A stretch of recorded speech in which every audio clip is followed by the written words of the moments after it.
Hello again, YouTube. Jake here with another monthly Reading Too Much Into Things rant. Today I want to talk about Mass Effect, and I've wanted to talk about Mass Effect for a while.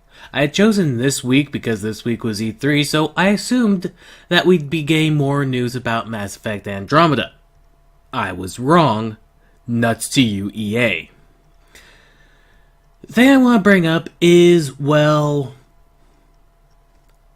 Mass Effect 3. A lot of people give it a very hard time for its ending, stating that between the three pillars, even after the patch that fleshes out the ending more, the three different paths you can choose at the end aren't influenced by the choices that you made in the past, because BioWare sold it as every choice you make changes the story. And that's where a book comes into play. Joseph Campbell's The Hero with 1,000 Faces. For those who don't know, it's a 1949 book wherein Joseph Campbell, using Freudian and Jungian and psychological analysis, as a lens through which to examine the archetypal hero's journey that seems to permeate through countless cultures and countless stories, even before the different cultures interact with each other. An idea that they all share a cohesive line that connects them as hero journeys or creation myths. And I feel that's what Mass Effect is. To try and flesh out my point, let me put it this way. A race that is known but not generally held high among its others comes across an object of extreme power and knowledge, but they do not know personally how to use it. However, those who do know of its actual worth realize it as an ominous warning of dark times to come. And so this race, and representatives of this race, must band together, or other representatives of the other races, to push back against the dark forces and the cynical disbelief in order to protect their existence. Lord of the Rings, Mass Effect. Yeah. Mass Effect is not actually a game where your choices change the story.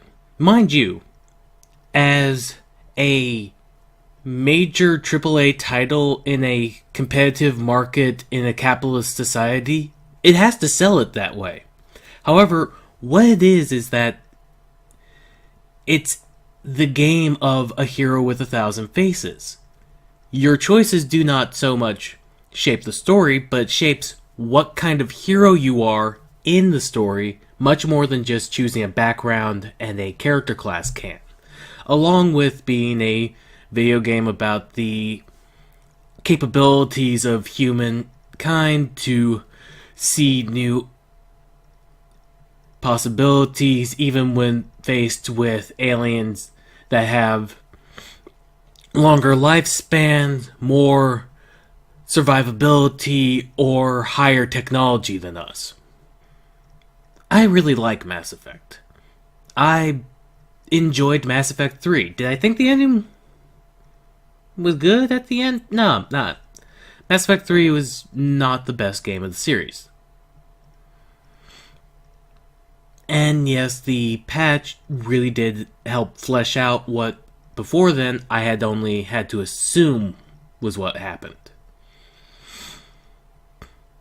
But ever since then, people still to this day complain about how the three different endings, destruction, control, or synthesis, do not actually have any difference between them, mostly because they are hung up on the cutscenes looking very similar. And it's the context of what you're doing that's different.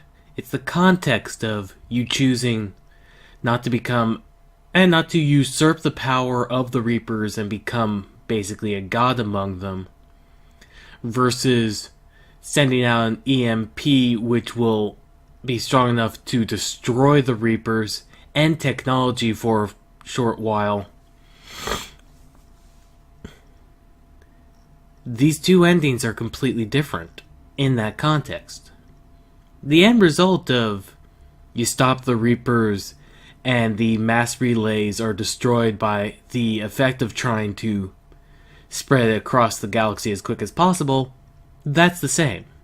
But what you're doing, the end result, the context, what it means for you to have done this, what it says about you as a hero, is different.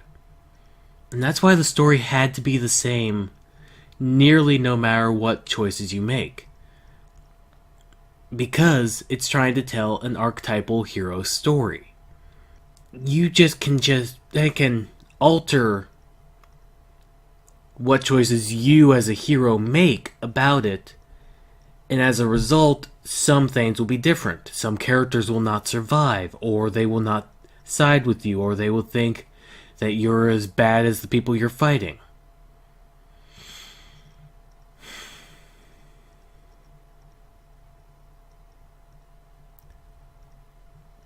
I don't really have a conclusion. I just really hope that this gave you more to think about, or maybe you'd pick up The Hero with 1,000 Faces. It's, like I said, it's a 1949 book.